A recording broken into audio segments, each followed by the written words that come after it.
Ladies and gentlemen, welcome back. We are in the zone. Pete Coles, Rich Sutter.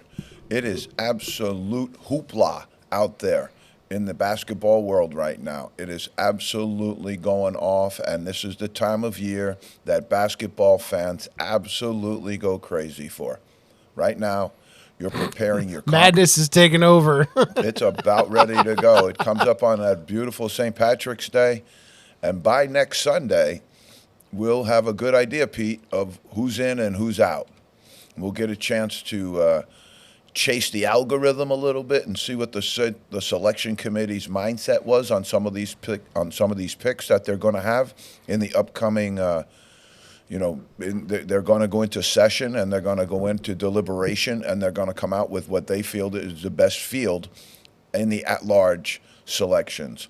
Right now, you're dealing with a lot of the automatic qualifiers still out there. And as I went through it, I think it was this morning, I believe we have 14 teams right now that have punched a ticket to the NCAA tournament. But let's jump into that in a little bit, Pete. Really excited about what's going on the NCAA side right now. But quickly, we're just going to jump into some NBA fish really, really quickly. Started off with who's hot, who's not right now in the NBA. You know, there's a whole lot going on there, a lot of shifting. Our Power 15 will show there's an awful lot of shifting going on. But right now, you're in the middle of the basketball season there. They've post All-Star break, and they're really getting down to the nitty-gritty. So Celtics are post 60 games, and you're talking of a total 82. So you're looking at really, really coming into the final chapter here, heading into the playoffs, and that will be set. The Celtics remain hot. They've played very good basketball all year, and one of the ways that you can wind up with the outstanding record that they have is you don't have prolonged losing streaks. And one of the things the Celtics have been able to avoid this year is prolonged losing streaks. We also have the Rockets have won 3 in a row. They're battling underneath right now the Golden State Warriors and the Lakers for a playoff spot. And so they're really hustling, trying to get it done. I really, really think their coach, Ime Udoka, should be in consideration for Coach of the Year, especially given where I had the Rockets starting off. I just had them so low. Our expectations were so low. And they've done a really good job. They've really played with a lot of integrity this year, and I like their team. The Mavericks have gotten hot. They were down. They're a little bit bipolar right now, the Mavericks. They were losing streak of 3 or 4 in a row, and then they come back and win 4 in a row. They're on a 4-game winning streak right now. The Raptors are not hot. Neither are the Heat, 5 and 4. Raptors have lost 5 games in a row, and the Heat have lost 4. So there was a question out the other day, and we're talking about our friend Wembanyama quite a bit on this show. Victor Wembanyama, the sensational rookie out of the San Antonio Spurs. We're going to have hopefully in a little bit, we'll show you a little bit of video that Pete might have geared up for us. If you're ready to gear up, here's the thing. When we tell you somebody can play, listen to us. All right? This is Trayce Jackson-Davis, a guy we're very, very high on, Big Ten star, and he comes down, and this is not going to hurt Wembanyama's rookie chances, but this was unexpected. He takes him to the side here in the right, spins back hard to the left, and watch this finish. Boom. Right over him. That has not happened all year, and it was unbelievable dunk that was put on right here. And so, Pete, I think I sent you 2, right? Mm-hmm. All right, so we were also big fans of Andre Jackson from UConn, all right? And this is why. Watch this move right here, and then watch the elevation on this dunk right here. Comes in weak side. His entire half of his torso is above the rim. We really liked Andre Jackson for his motor, what he brings, and we watched him at UConn very closely. Those 2 guys, Trayce Jackson-Davis and our friend that's doing well down there as well, are going to be really, really good players in the NBA, I think. But those 2 dunks right there, Andre's dunk was unbelievable, how high he was above the basket.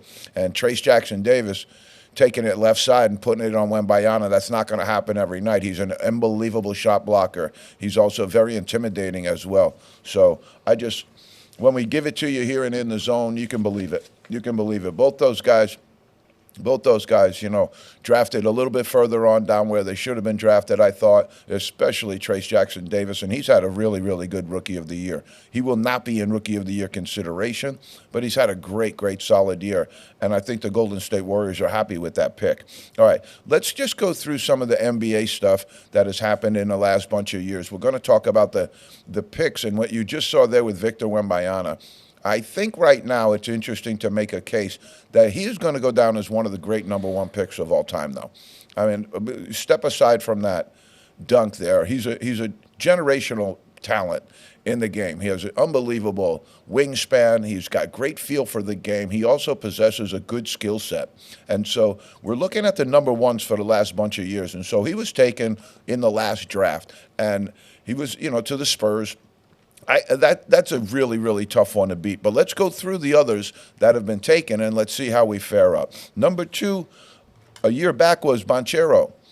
Okay? Who? Banchero. And he's doing really well. He's playing well in the NBA. He's doing well, and but I don't know that he's of the Wembanyama character, as far as what kind of longevity and what kind of career that he'll have. But he's doing okay. The other one, the year previous, was Cade Cunningham out of Oklahoma State. Again, he's on the Detroit Pistons, so that's a little bit of a challenge.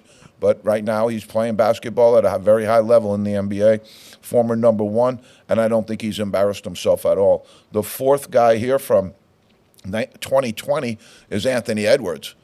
And you can make a case right there that him and Wembanyama, that's going to be close, because Anthony Edwards is a stud. Anthony Edwards is a very, very significant piece of the future of the NBA, in my opinion. And so I really, really thought that pick was good. Look at the next one, 5, Zion Williamson. Zion Williamson's doing great stuff in New Orleans. Yeah. They moved him to the point. I love that challenge. I love that courage that they had to make that move. And he's doing really, really well. He's doing really, really well at it. And if he stays healthy, I've always been a big fan of Zion Williamson, because he's a load. He's a load. He's a left-handed Charles Barkley. All right, DeAndre Ayton, the number 1 pick, was just recently traded from the Phoenix Suns. I think that hurt the Phoenix Suns a little bit. They went for Bradley Beal, which I really didn't understand, because you have Durant and you had Booker, who are 2 really good perimeter scorers. And then they wanted to add another one with Beal, but in that process gave up DeAndre Ayton, who I thought was a really good glue piece for their team and had been utilized at a higher level, probably could have had a better career there, because I thought he was a good fit for everything they had around him.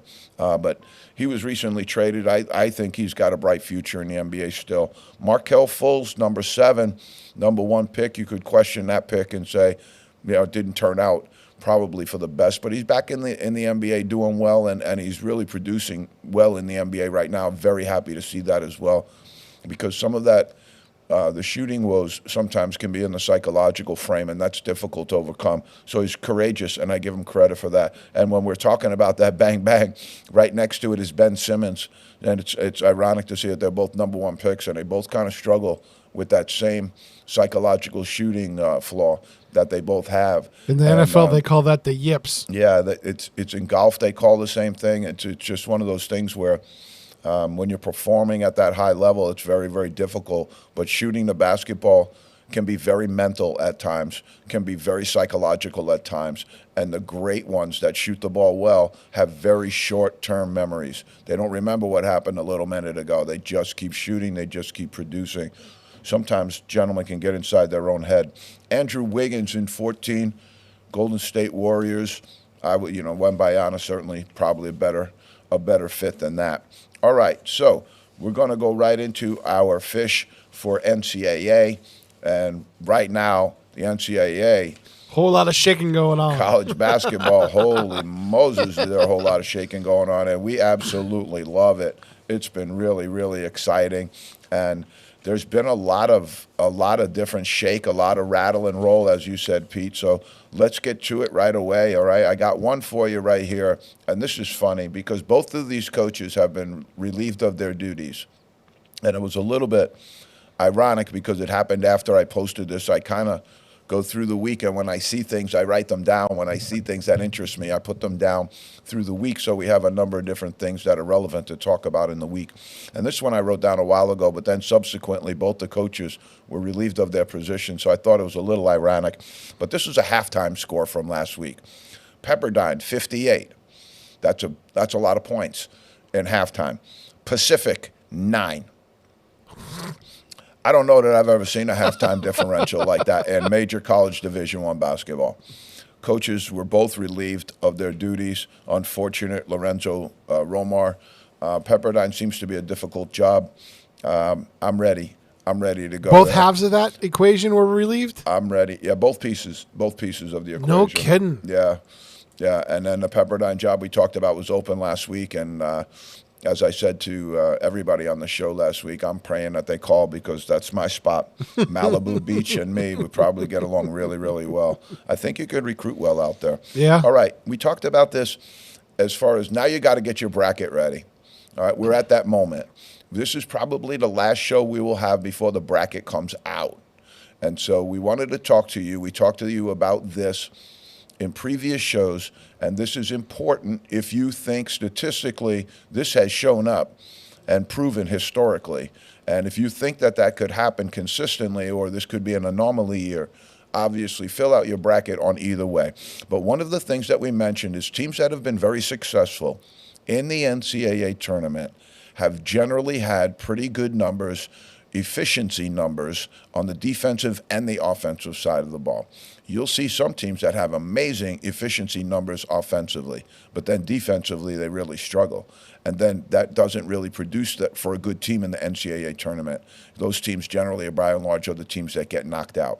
Or you could have it the other way around too, where you have low offensive efficiency numbers, but you have really, really high defensive efficiency numbers. But again, that imbalance doesn't seem to work in the NCAA tournament, at least the piece that I read historically about what goes on, in the teams that have been successful over time and their efficiencies. So let's go through it. When you go to the top 25, the efficiencies, all right, and these are important. On offense, Purdue is second. When they go inside to Zach Edey, that's what you call high-value shots. Those are the high-value shots that we've spoken about on this show a little bit, where you expect that a bunch of those are going in, or he's going to get fouled on those attempts as well because he is playing such a high level. Defenses now, it'll be interesting to see what happens. Matt Painter is going to have his work cut out for him because I would imagine that in the NCAA tournament, you have coaches with their wheels spinning and coaches now getting their teams ready, and they've been with their teams all year long. So you can adjust a little bit and you can make some things happen, especially on the defensive end. So I would imagine Coach Painter and his group are going to see some different looks about Zach Edey when they get into the tournament. Are they going to double team him? Are they going to triple team him? They have good shooters on the perimeter, so that's a bit of a gamble. But if you don't stop him, they're going to beat you. They're going to wreck you. And you also know by this point what your guys are capable of, right? Yeah, you're going to have to live within that limitation as well, too, Pete. Or you know what they're capable of, and you think, okay, I have a really good group, and I can get away with a little bit here going into a tournament situation. Some of it would be personal to your program, where you think you are. If you had a really team that you've been around for a really long time, and you think you could move them around that way. And sometimes teams just do this as practice. Whenever we play a big man, they're going to double the post. They're going to do different things that try and counteract that big man. So, again, they're 20th in defense, though, in this top 25. So their defense, it might be one of they have a little bit of problem in containment. Purdue has problems in containment, and that's not really always a good thing. And what do I mean by containment? It means you have to keep the dribblers out of the paint. You got to keep them out of the paint. You got to stop your man from getting beat off the dribble because that is the fruit, the tree, that brings the bad fruit. That's the fruit of all evil right there. Once you get beat off the dribble, now somebody else has to pick up your man. Your rebounding position gets thrown out. And then all of a sudden, everybody's scrambling trying to find the guy who you left open, who's now been kicked to on a drive and kick situation. So it creates a lot of problems when you get beat off the dribble. And if you look at pack line defense or you look at some of the other, Houston and some of the other defenses, they protect that paint like it's nobody's business. They're not letting people into that paint via dribble, via cut, via anything, a post-up. They're trying to fight that position all the time. That's what makes them good defensive teams. UConn is third in offensive efficiency. They're 14th in defensive efficiency. This team is not the same as last team. And the differential in this year's team is going to be on the defensive end. They have a few people on their lineup right now that are susceptible. There are a few people on that lineup right now that don't guard well, and if you're going to beat UConn, that's how you're going to beat them. Arizona, 6 and 15. 6 on the offensive side, 15 on the defensive side. So you're looking at these splits of these teams that have pretty good balances in their efficiencies here. Duke is 7th offensively and 22nd defensively. Duke traditionally a little bit higher on the defensive efficiencies. Right now, I think if they want to last in this tournament, they better pick it up because they really got exposed on that with the North Carolina game. Cormac Ryan was open time after time again. Their rotations were terrible. They got beat off the dribble quite a bit by their guards. They ran out at shooters and did stuff that they shouldn't have done. Right now, I think that their defense improves. They get better. I see Duke and Kentucky a lot in the same way. If they improve their defense, they're going to be okay. All right, Creighton, they're 11 and 24.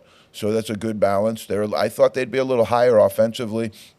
So much. And I'm going to tell this to the Blue Jay fans right now. So much of your future, Big East tournament, they're still alive there, and also they're going to go into the NCAA tournament. They're going to get a very good seed. But their future, their entire future right now, is based on their ability to shoot the ball from the outside. If they get hot, they're going to be a great team. If they get cold, they're going to struggle, and they're going to go out early. All right, Houston. I was a little surprised by this. You know, their defense is number one, obviously, but they're way down there in offense, and they're 12 in offense. So not bad, not great, but, you know, being number one in defense, that's going to help your balance. That's going to help your numbers.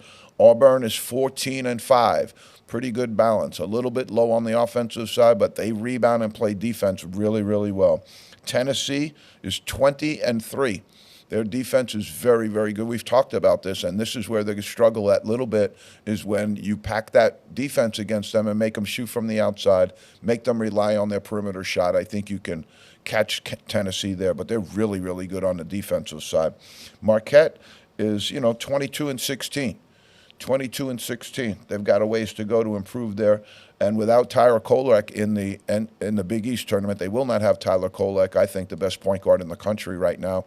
They will not have him for the Big East tournament. They're hoping that they can get him ready for the NCAA. North Carolina, 25 and 6. 25 on the offensive side. I was surprised to see this. They're number 6 in defense. They're number 6 in defense. Okay. We talked last week also about the Dartmouth team. They want to unionize. They want to jump in and form a union. Just a couple of things that were out. I was a little surprised by these numbers.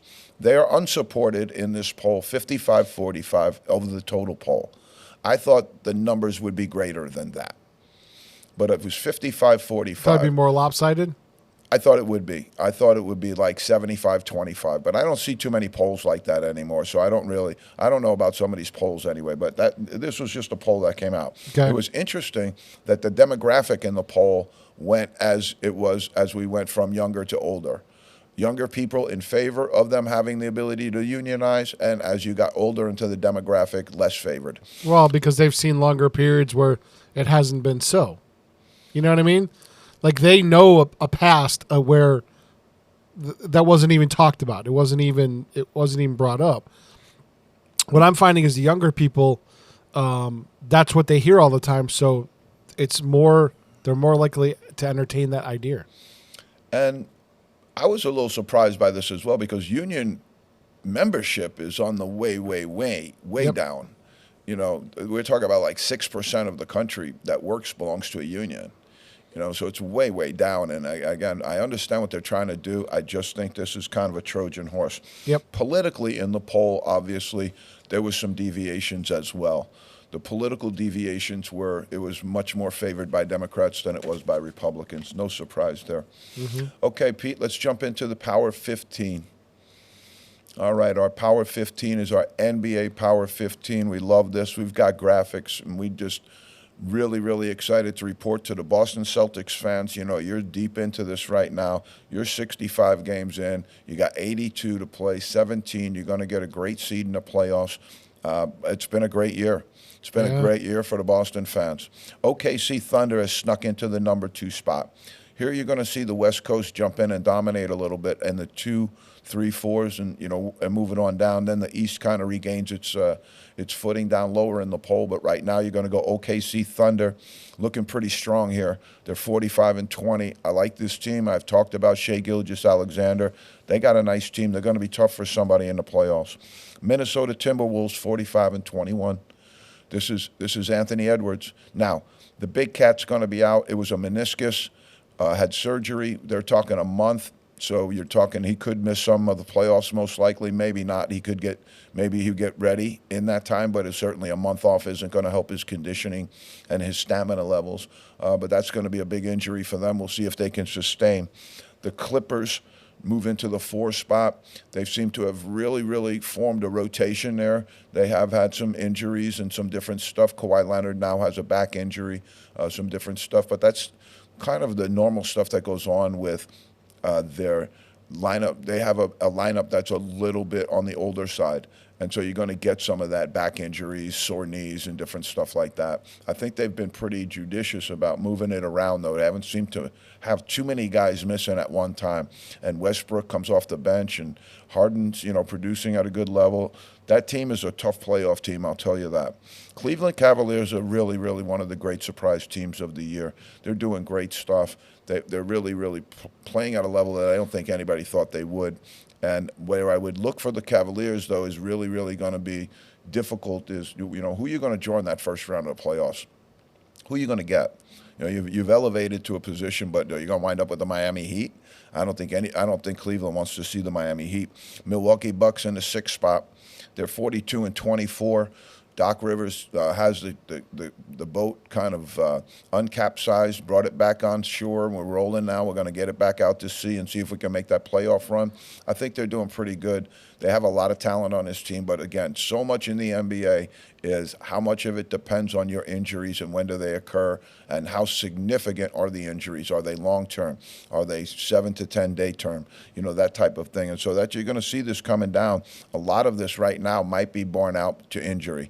Who actually wins this thing might be who stays healthiest.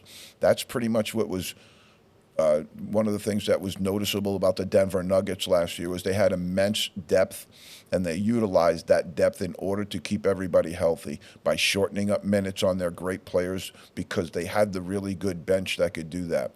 People that do that have really good benches. If you don't have a really good bench, you're going to get some wear and tear at the top of your players there, and you're going to have it. All right, so Sacramento Kings, really good year for them. They're doing great stuff out there. They're going to get a really good position for the playoffs. But again, you could wind up with the Lakers, the Warriors, or somebody like that, and that's not going to be too healthy for some of these young teams if you go into a longer series with some of these teams that have just been kind of coasting. LeBron James in a short series and Anthony Davis in a short series is not going to be a picnic for anybody. Number 9 are the New York Knicks, 38-27, doing well. If you had a banged up list, who's the most banged up in the NBA right now? I'd say the Knicks probably would be on that list.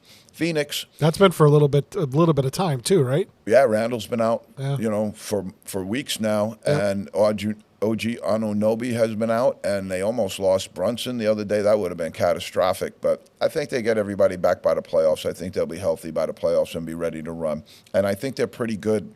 If they get into it, in the playoffs. I think they're an okay team. I think they could cause problems. That's a team in a series because they'll make you grind a little bit. That's not going to be an easy team to play against. Phoenix Suns, Kevin Durant, Devin Booker out there doing really good stuff. The trade, is you can't read the future, but Beal has really been a non-factor almost the entire year, and DeAndre Ayton's playing pretty good. I mean, if they had that same group together, I think they have a better shot than the group that they have now. When you make trades, we've talked about this before, you should try and help yourself rather than hinder yourself.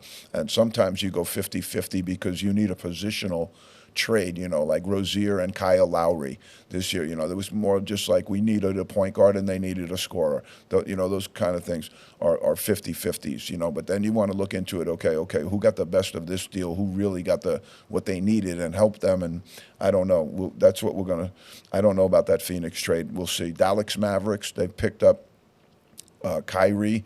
They have Luka, really good base there. They have some injuries as well. We'll see how they fare out in the playoffs. Right now, 38-28. I think people would like to see them a little higher than that, but right now, this 15 has been packed all year. It's not easy to elevate in this 15. It seems a little easier to ride the elevator down in our Power 15 than it is to go up. Nobody's touched the Celtics all year. Orlando Magic, really good, solid young team. They got a lot of good talent on this team, and I think if they get into a playoff run, they could be a good team, a really, really tough team to see in the playoffs. I think they got a lot of talent on this team. I don't know, how they would match up in certain places. After last year, nobody wants to see the Heat after last year, after what the Heat did. They finished 7th or 8th in their seed and then just started running through everybody when they got to the playoffs because they scouted well, they shot well, they ran their stuff and executed well. And so that's what I think, it's really going to matter for some of these younger teams. Who are you going to see? And the way that both sides are shaping up right now, it's going to be very, very interesting. Indiana Pacers and the 76ers fill out the next two spots. Waiting for Joel Embiid to come back, the Sixers are. When they get him back, I think they're going to right the ship and start to move up. Indiana Pacers have Halliburton back. He had a really good game the other night, starting to show after that horrific injury that he had where he just absolutely looked like an ice skater on ice, where he just absolutely – his left leg and his right leg could not have been farther apart. And it was just devastating to happen in the middle of the season because he was having such an unbelievably great season. Miami Heat pull in at 15. The Miami Heat pull in at 15. All right. So the NCAA, there's a little bit of stuff going on there that we can talk about. But let's jump into the Super 25 real quick. And then the NCAA stuff that I wanted to talk about was a little bit at the end is that we have a lot of stuff going on in the carousel right now. The carousel it's in unbelievable swing right now. And I'm going to save a few minutes at the end so we can go over some of that because the carousel is spinning rapidly right now. You're actually having some people start to fill the jobs that were open. And so they have some that have been open a while, and they're starting to fill already. And what you'll see is that will create the synergy that we're talking about in just a very, very brief moment, and you'll see it. For example, you see one coach take job A, but then he vacates job B. And one of the things that people are looking at right now is to see if they get Chris Holtmann from Ohio State, might be looking at taking the DePaul job. Chris Holtmann from Ohio State, who just got recently relieved from Ohio State, may be in on the DePaul job. So let's take a look at that Super 25 again, Pete, and we'll go from there. Got Houston, Connecticut, and Purdue still in the 1, 2, 3. We have the 1, 2, 3, and it hasn't changed. A little bit like our Power 15. Yeah. Those three teams are markedly different than everybody else. I think the NCAA selection committee has a little bit of a chore on their hands to see who is going to be that last number 1 seed. Right now, do they go north or south? I think they're going to, they might try and do some of that. Houston is out there in the southwest. Connecticut is east. Purdue's right there in the middle. I'm sure they'd love to have a West Coast or, somebody else that might be in there, a little deeper in the South maybe. But right now, I would venture to say, and it depends on how a lot of these tournaments turn out. If North Carolina goes all the way and wins the ACC tournament, are they going to be the other number 1? Yeah, they are. Yeah. They probably are. If they get bounced early, are they going to be the number 1? No, I don't think they will. So this is where it comes in with our poll, and I really, really shook the globe on the bottom of this one, Pete, because I just looked at some of these teams, and they just, and like I said, holding on. Yeah, that's an oldie but goodie right there. When I say holding on to some of these teams, fellas, Michigan State is toast. Some of these guys have them as a 9 seed. Michigan State is absolutely toast, fellas. They have no business being in the tournament. They have all these other teams. Alabama has 10 losses. We'll see what happens to them in their tournament. They have them listed as, a 2 and a 3 seed in some places. It's just Power 5 algorithmic shilling, and it's no good for anybody. All right, so we jumped in with North Carolina in the 4 spot. They did get bumped up a little bit there. They lost to Clemson at home, and they had a bump at Syracuse. But they did take care of the 2 biggest games of the year, and that's Duke 1 and Duke 2. And so they won both of those games convincingly. People, I'm sure, are excited possibly about a matchup for that 3rd contest, and we'll see if that comes to fruition here in this very next couple of days as we enter into the end of pretty much all of the conference tournaments. Everybody's got to be done by Sunday, so the selection committee can make all of their deliberations. Now, the best thing to do is get finished on Saturday so they can really consider you. You'll see the Big 12 or some of these other conference championships where they're not going to really be at-large teams, most likely, unless Texas A&M or somebody like that has a great tournament. You're going to see, Houston playing Kansas maybe, and they're both in the tournament already. So that doesn't really cause for deliberation with the search committee to see who they're going to bring in. We have North Carolina 4. This is going to knock some people's socks off, but I'm just of the mindset where I just call it like I see it. I don't know what's going on with some of these guys with their algorithms and stuff like that. I got South Carolina in the number 5 spot, and I have them there because they're 25-6. They've been in the SEC. They beat Tennessee. They have a great record. And they have a great young coach. I think this team is somebody to look at in the NCAA bracket if you're going to prepare your bracket. I moved them all the way up to 5 because I expected them to fall. And everybody else did fall. Not the Gamecocks. They're tight, they're hanging in there, and they've had some very, very good wins. What's their conference? The SEC. If you say, Rich, the Big 12 is the best conference around this year for basketball, I'd say, okay. And then if you told me the SEC was number 2, I would say, okay. So they're in the number 2 conference. They're almost winning the entire conference, and they have an unbelievable record, and people have them. Ken Palm has them at 49. 49.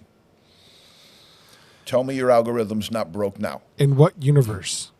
Auburn, I have them number 6. I think I just like this team more than I should, but I have them in there at number 6. They're in the SEC, 24-7. They have some great wins. They also had some early losses that were head scratchers. So you don't know what. They're a little bit of a Jekyll and Hyde team. Again, a little stronger on the defensive side than they are on the offensive side, and sometimes that'll show in the NCAA tournament. Depends what kind of matchup they get. But they're certainly in the tournament, and they're certainly going to get a great seed. I got Duke in at 7. 24-7. Their only problem this year seems to be is they can't beat North Carolina right now. They've done pretty well. They've had a couple of other losses too. They lost to Georgia Tech. They've had a couple of other losses that they shouldn't have had. But they're holding on strong. They're very, very talented. They're just, like I said, and it's hard for me to put my finger on it, but there's just something not right about that team. Arizona, number 8, 24-7. They've been strong all year. This might be your West Coast consideration that if they go through their tournament and other teams get clipped that we mentioned, North Carolina gets clipped or somebody else, this might be your last final number 1 seed. Arizona could slip in there. They're 24-7. They're out of the Pac-12. And the West Coast has been a little bit down this year. So if the NCAA tournament's looking for a reason to buffer up the West Coast a little bit, and they may need to, Arizona would be the way to do that. Tennessee, number 9, 24-7, as we said, really good on the defensive end. They're going to struggle if they get tight in offense and they don't shoot well. Iowa State, this is one of my favorite teams all year. You'll hear the name T.J. Otzenberger maybe in some of these coaching arrangements that are coming up. He's a young coach and put this program right on the map. And the Cyclones are ready for the tournament, 24-7. We left them in the 10 spot. We saw this game the other night, St. Mary's and Gonzaga, late night game, and really, really great environment. I had been at St. Mary's, so I know what that's like when they're in that environment. So St. Mary's has a great environment. Gonzaga has a great environment. And then I watched St. Mary's play the other night, and they wound up beating Gonzaga and playing really, really well. That's a team to keep your eye on the NCAA tournament. Struggled tiny little bit early, but they're 26-7. The WCC is no joke, and that team can shoot the lights out. If they get going, that's a team you could see wind up in the Elite 8, Final 4. Gonzaga, 25-7. Mr. Consistency, Mark Few. WCC, I got them and St. Mary's listed right on top of each other. That's developed into a really, really nice little rivalry out there on the West Coast. 13, Illinois. We talked about their inner season troubles that they had there. Seem to have rebounded, recalibrated. Now they're going to prepare, for their tournament, see where they wind up with that, and see what seeding they get. That's a tough team in the tournament, though. They're going to be good. Creighton, the Blue Jays, I like this team. I think I like them a little bit more than I should. They're 23-8. They're a good team. They're loaded. But, again, there is so much going to be reliant on their ability to shoot the basketball. So much going to be determined about if they shoot well, they're going to be really tough. If they don't shoot well, it doesn't bode well. Kentucky, another team.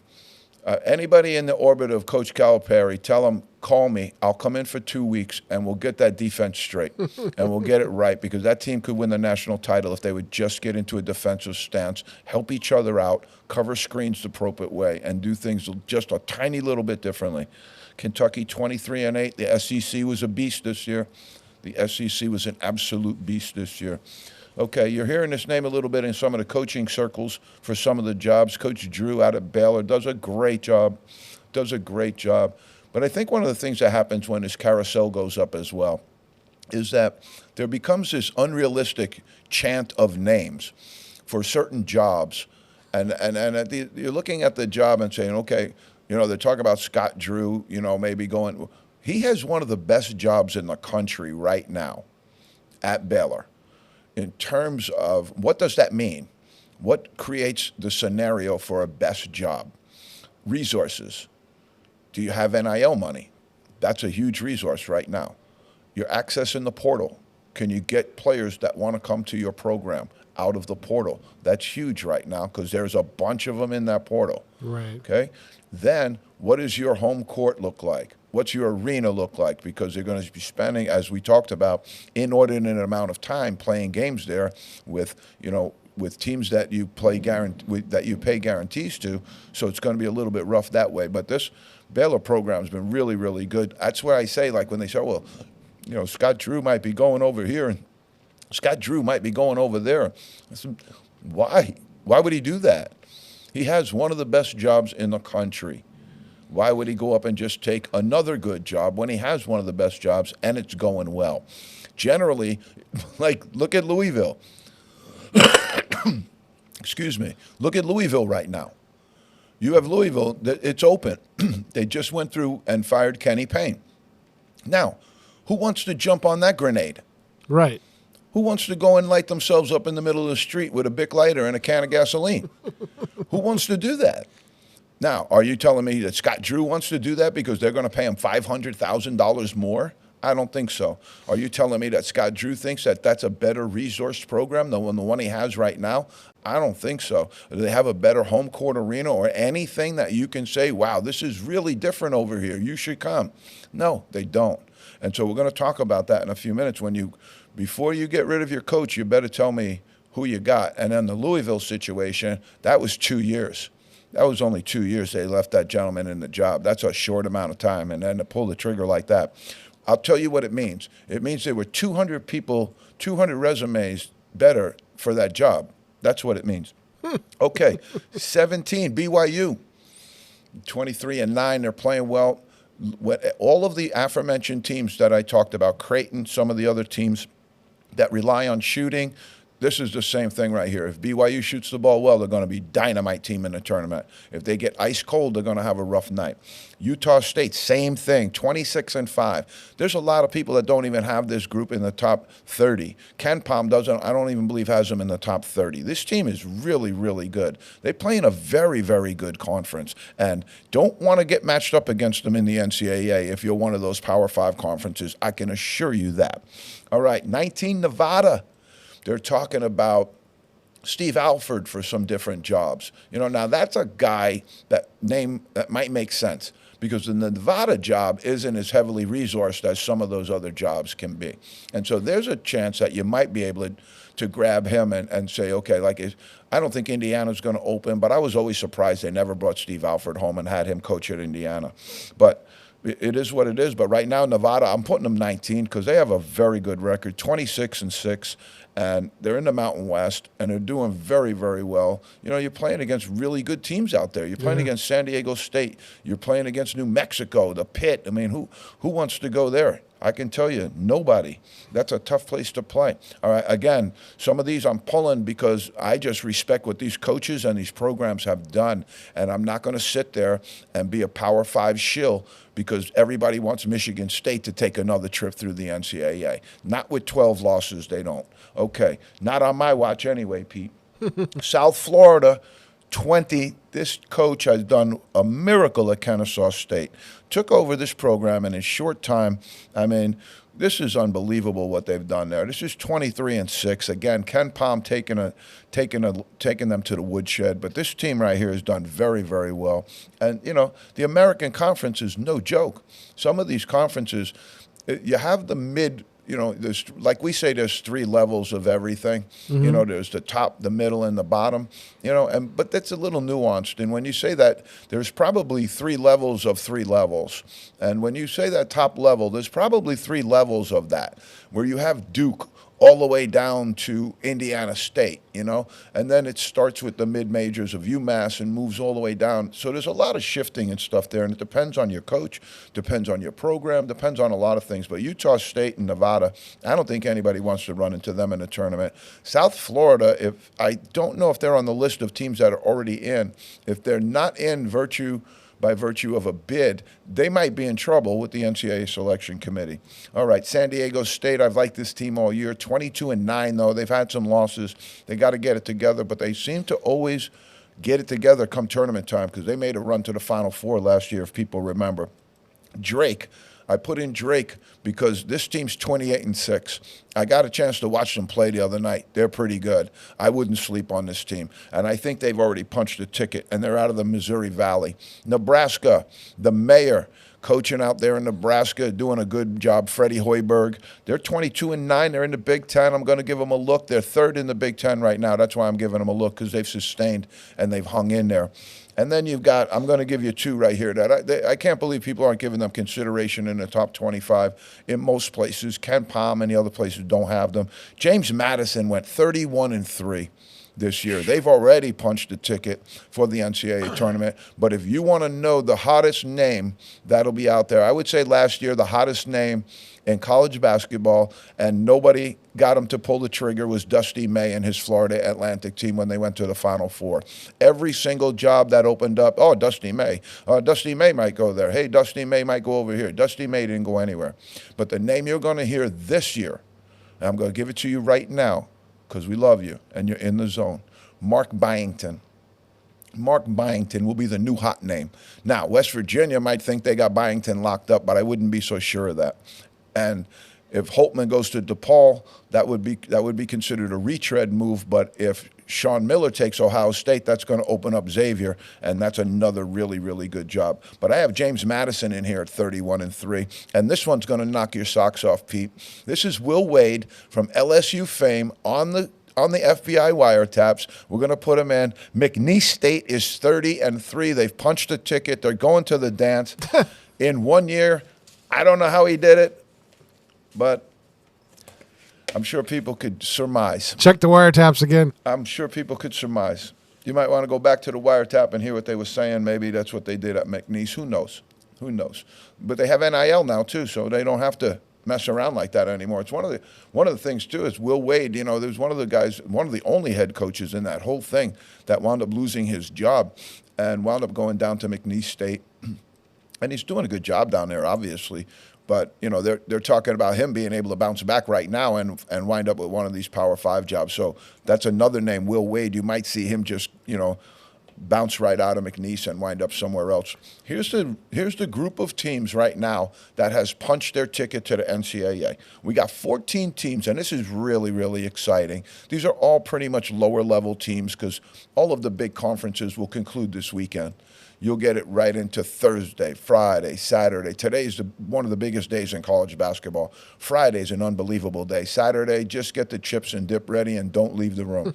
Sunday, you're going to wait for Selection Sunday, and that's going to get your bracket out. That's how you're going to know who's in and who's not. Again, really exciting. But these teams know they're in right now. They've punched a ticket by virtue of the automatic qualifier, and they're one of the 32. Right now, we have 14 of the 32 automatic qualifiers ready to go. Here they go, Pete. Charleston, that's Kelsey down there, the guy who almost took the UMass job, doing a great job. Number 2, my old team, the Colgate Red Raiders. I don't know if they're even the Red Raiders anymore. Something sounds politically incorrect about that. I'll have to check about that. And Colgate, congrats to Coach Langle and that group. First 4 in a row in Patriot League history. First team to go 4 times in a row in Patriot League history. We went 2 times in a row, and I know what that's all about. They're Coach now Langle, just the Raiders. and they're just the Raiders now. I don't know what the Still maroon, the but red, they're the just red. red. Maroon Raiders. That's better. That's better. We don't want to offend anybody. So, but Colgate has had 4 in a row, and that's an unbelievable accomplishment by Coach Langle, his staff. They absolutely smoked Lehigh in that championship game. I watched that game. They absolutely put it on. That was a basketball clinic that Colgate put on that day. It was a 30-point spread for a good part of the second half. Wound up being a little bit more merciful than that at the end, but that game was not a contest for a really, really long time. And to be able to keep that level of intensity up for 4 straight, I give Coach Langle all the credit in the world. Drake, we just talked about them. They're in. James Madison, we talked about them. They're in. Here's one of the teams that had a really long, arduous ride out of Division II, upwards of Virginia School. Longwood punched a ticket. I believe it's the first time they've punched a ticket. McNeese, as we just talked about, Will Wade, we put him in the top 25. 30 wins is 30 wins, fellas. 30 wins is 30 wins, folks. That's what I'm going to say. Okay, Montana State, I believe this is their 4th time in a row as well. They've been very successful out of the Big Sky. Moorhead State out of the Ohio Valley Conferences punched the ticket, and they're all excited. Oakland, this guy's got a great story out in Oakland. Check out his story a little bit. I believe it's Greg Campy, and he's been around a long time, and I think this might be one of the first times his team's gotten into the NCAA. St. Mary's has punched a ticket. We talked about them. They're really good. I really like that team. Samford out of the SoCon Southern Conference, punching that ticket early. I love it. South Dakota is in. South Dakota's in. And what a road trip that must be when you go up there in the middle of February. You go into South Dakota when it's minus 27 degrees. Stetson, the Mad Hatters are in. They're in, and this is unbelievable because this program struggled for a while. And I never really understood why Stetson, Jacksonville, and some of those programs that are located in Florida struggle as much as they do. It must be resources. It must be a little combination of things. But I would imagine you have one of those small schools down in Florida. You could really build a great program down there because who doesn't want to be in Florida? But it's also competition with other sports because baseball started 2 weeks ago. That's true. Softball started 2 weeks ago. And everybody's down there. And yep. We got the Wagner Seahawks, Pete. They're going to dance. They're going to dance. By virtue of a road win at Merrimack, I like Coach Joey Gallo quite a bit. He's a really, really good, exciting young coach. Merrimack came up from Division II. Last year they won it and couldn't go to the tournament because of the fact they had just moved up from Division II and didn't qualify. And that's why FDU was allowed into the tournament and wound up knocking off Purdue, which was very, very exciting to everybody. But that was interesting the way that all occurred. Joey Gallo, I like him as a young coach out there. He's doing a good job. And they're doing a pretty tight job out there as a program, I think. All right, let's hit the carousel. What do we got, Pete, about 7, 8 minutes? No, you got closer to 10. 10. All right. We didn't put this clip up because it came in a different fashion, and we didn't put it up. But it's blocked by the firewall. And also, I didn't really want to show it because it's not cool.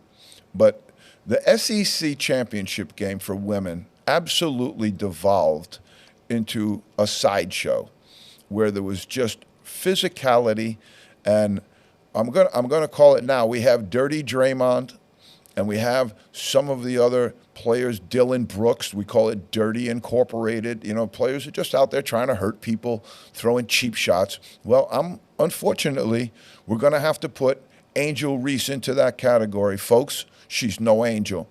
If you look at the clips from the South Carolina game, there's a couple of instances in that game where it's absolutely dirty basketball. It's absolutely cheap shot basketball. And eventually it turned out to an immense brawl, which had players being knocked to the ground, coaches coming out. The entire bench for LSU was thrown out of the game.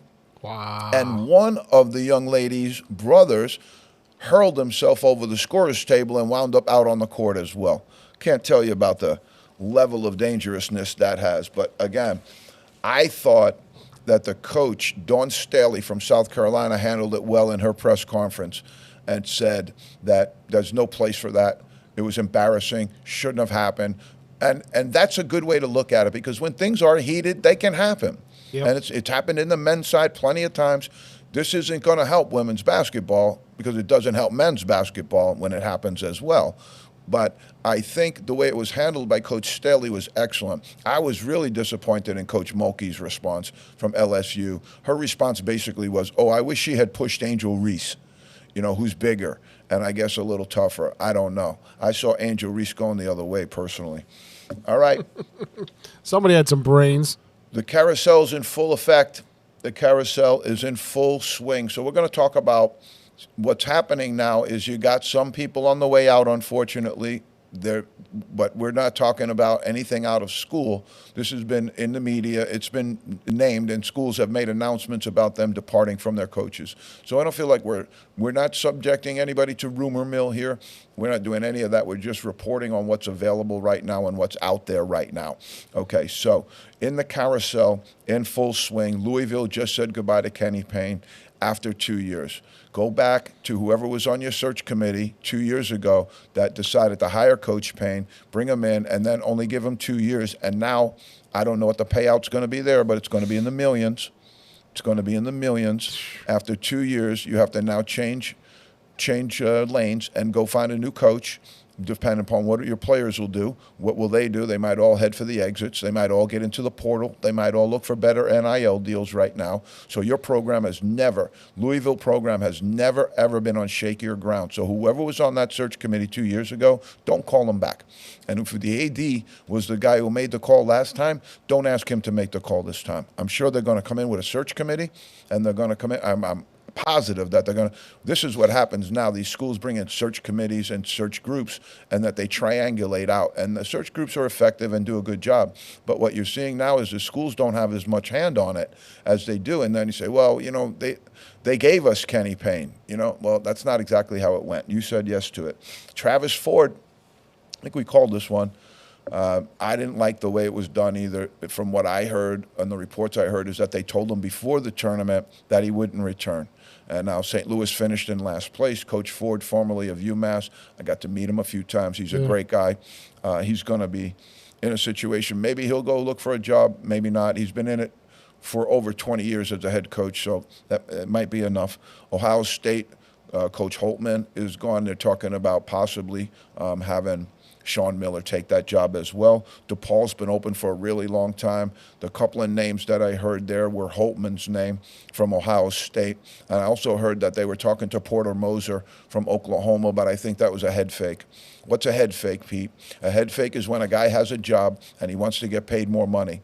A guy who has a job and he wants to increase his contract. So he goes into his AD and he goes, hey, DePaul called my agent and they want to talk to me. And we want to get permission to talk to them. Then they say, okay, go talk to them. And then they say to Porter Moser, hey, we'd really like you to be our next coach at DePaul. He goes back to Oklahoma and he holds Oklahoma up at gunpoint and says, I have a job offer. Would you like to keep me?